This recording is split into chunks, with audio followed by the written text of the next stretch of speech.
Gagawa tayo sa usawan ng talaba. Ang usawan ng talaba, simple lang, suka, sibuyas, tsaka paminta.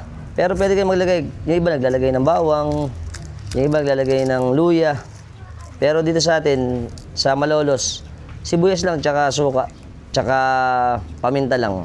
Sulit na, masarap kasi yun eh. Hindi na overpower yung talaba. Lalo ngayon, yung dala ni Parang Joven na talaba.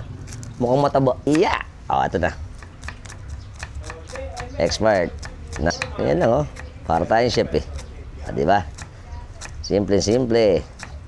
Para sa ating sausawan. Oh. Yung paminta, yung buo, yun yung dudurugin.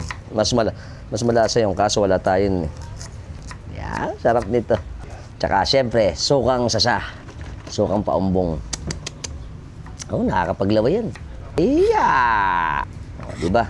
Okay na tayo sa. Ito na ang paminta. Lagyan natin paminta. Ayun. Suka. Suka. Yun. Tapos medyo konting asin. Para mas malasa.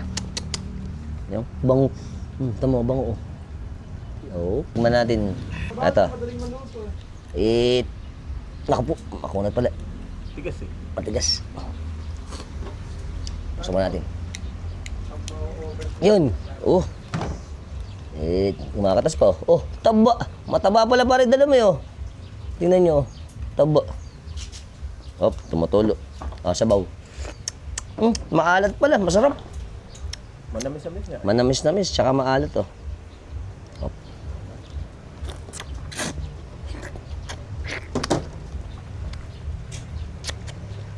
Sarap.